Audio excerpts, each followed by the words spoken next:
Shalom, salam sejahtera dan salam sehat untuk kita semua. Persekutuan Parupuan Distrik 18, Jabar Tengdi.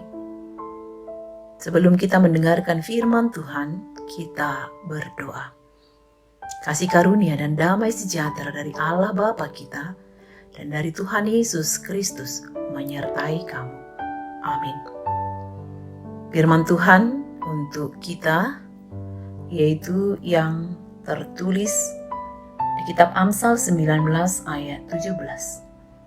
Siapa menaruh belas kasihan kepada orang yang lemah, memiutangi Tuhan yang akan membalas perbuatannya itu. Dalam bahasa Batak, na pasali jahobado manang ise namar dengan bahasa tunapogus, jala ibana mamaloson dengan basana itu ibana, ido sahatna. Yang menjadi topik bulan ini adalah perempuan yang murah hati. Persekutuan Parupuan Distrik yang saya kasih di dalam Yesus Kristus. Kata murah hati, kemurah hatian, kemurahan hati hanyalah sebuah kata atau kata majemuk yang tidak berarti kalau hanya disebut dan diuraikan maknanya dalam kamus bahasa.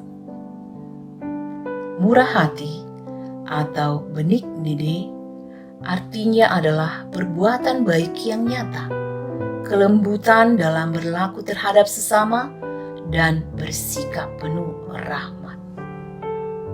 Ada beberapa perbuatan dan sikap yang mencerminkan murah hati yang terakumulasi dalam sebuah tindakan nyata, yaitu murah hati adalah respon atas anugerah keselamatan dari Tuhan. Murah hati tak berdiam diri saat melihat orang yang membutuhkan. Murah hati berarti mau terlibat dalam penderitaan orang lain karena tak kuasa meninggalkannya.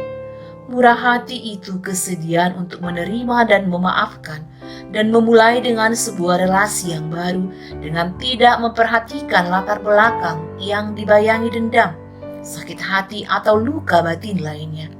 Inilah yang dimaknai bahwa murah hati selalu ada unsur pengampunan. Murah hati adalah kasih yang ditunjukkan dalam perbuatan. Murah hati tindakan tulus, tidak mengungkit-ungkit atas tindakan yang telah dilakukan untuk kepentingan bersama. Murah hati adalah tindakan yang tidak didasari perbedaan ras, suku, agama, bahkan politik atau kepentingan pribadi lainnya. Kemurahan hati merupakan salah satu sikap yang harus memenuhi orang-orang percaya tanpa terkecuali dan tanpa terkait dengan situasi atau kondisi apapun. Mengapa kita harus memiliki sikap kemurahan ini? Karena Allah yang kita sembah adalah Bapa yang murah hati. Hal ini ditegaskan Yesus sendiri yang bisa kita baca di dalam Alkitab, Lukas 6 ayat 36. Hendaklah kamu murah hati, sama seperti Bapamu adalah murah hati. Tidakkah memalukan apabila kita mengaku anak Tuhan, tetapi tidak memiliki kasih, di mana salah satu bentuknya adalah keengganan atau beratnya dalam memberi, atau juga ketidakpedulian kita. Yohanes mengatakan, barang siapa tidak mengasihi, ia tidak mengenal Allah, sebab Allah adalah kasih. Mengaku mengenal Allah artinya kita mengenal kasih. Jika kita mengenal Allah sebagai kasih, seharusnya kita pun hidup dengan penuh kasih. Setiap kita berhadapan dengan kesempatan-kesempatan di mana kita bisa menyatakan kasih Allah kepada sesama kita, menjalankan kewajiban kita, sekaligus memuliakan Tuhan di dalamnya, dan seharusnya kita bisa bersuka cita dan mempergunakan setiap kesempatan yang ada. Paulus mengingatkan kita bahwa sejatinya kita bukan sekedar orang-orang percaya yang tidak terlihat di dunia ini, tetapi kita dikatakan sebagai surat Kristus yang istimewa, yang ditulis bukan dengan tinta, tetapi dengan roh dari Allah yang hidup, bukan pada loh-loh batu, melainkan pada loh-loh daging, yaitu di dalam hati manusia. Dan sudah seharusnya surat itu dikenal dan dapat dibaca oleh semua orang. Seharusnya kita bisa mencerminkan Kristus lewat sikap hidup, gaya, tingkah laku, dan perbuatan kita. Seharusnya kita bisa memperkenalkan pribadi Kristus lewat cara hidup kita. Itulah yang dimaksud dengan surat Kristus. Sebagaimana adanya Kristus, sebuah surat Kristus tentu penuh dengan pernyataan kasih Bapa kepada semua manusia, dan itu harusnya tergambar dari segala sesuatu yang kita lakukan dalam kehidupan sehari-hari. Persekutuan Parupuan Distrik yang saya kasihi, firman Tuhan mengatakan, siapa yang menaruh belas kasihan kepada orang yang lemah, memiutangi Tuhan yang akan membalas perbuatannya itu. Kita hubungkan dengan Matius 25 ayat 40. Apa yang kita lakukan untuk saudara kita yang paling hina sekalipun, artinya kita melakukannya untuk Yesus. Yesus juga mengingatkan demikian. Barang siapa mempunyai 2 helai baju, hendaklah ia membaginya dengan yang tidak punya. Dan barang siapa mempunyai makanan, hendaklah ia berbuat juga demikian. Mengasihi sesama manusia seperti diri sendiri tanpa memandang suku, ras, agama, budaya, golongan. Itulah yang diajarkan Kristus.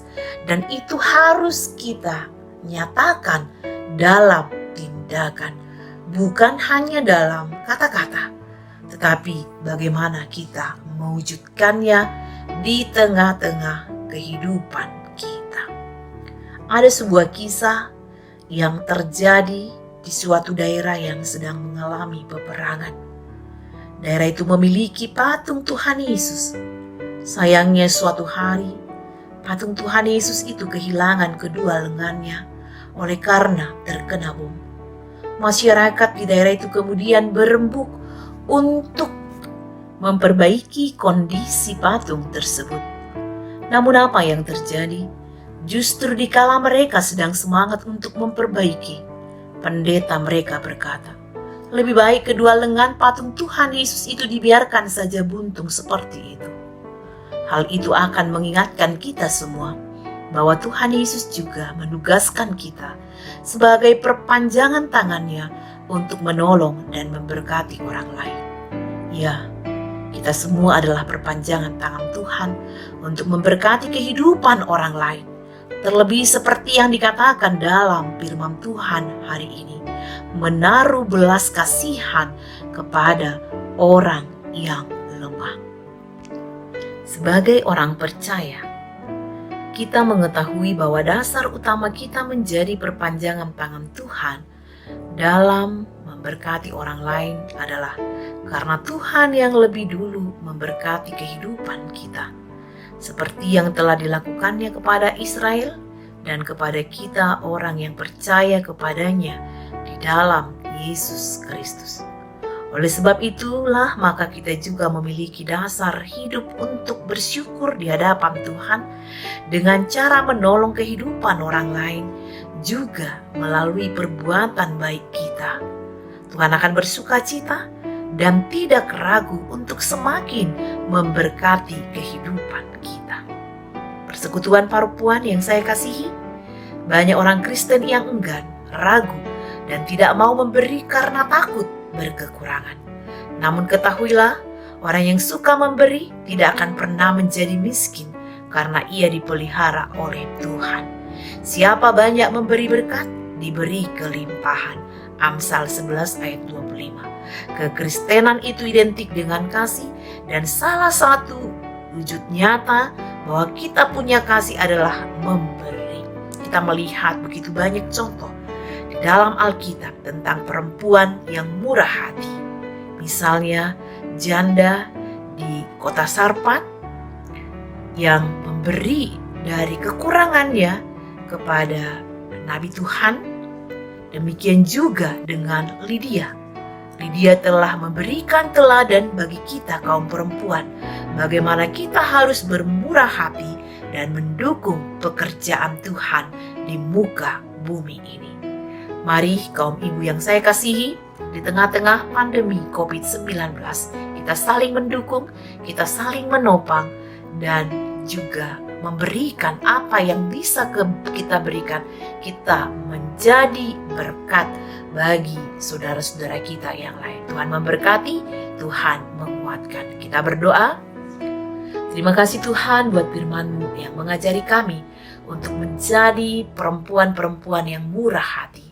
Ajari kami Tuhan dan mampukan kami untuk melakukan tindakan kasih, karena itulah yang disebut murah hati. Bapa, kuatkan kami di tengah-tengah pandemi ini menjadi berkat untuk orang lain. Biarlah kesempatan melalui napas hidup yang Tuhan berikan, itu kami pakai dengan sebaik-baiknya. Berikan kami sukacita, berikan kami damai sejahtera, berikan kami kesehatan, juga umur yang panjang. Berkati segala aktivitas kami dan berkati persekutuan perempuan distrik. Biarlah diberkati untuk menjadi berkat. Ampuni dosa kami agar kami layak di hadapan-Mu. Hanya dalam nama Yesus Kristus kami berdoa dan mengucap syukur. Amin.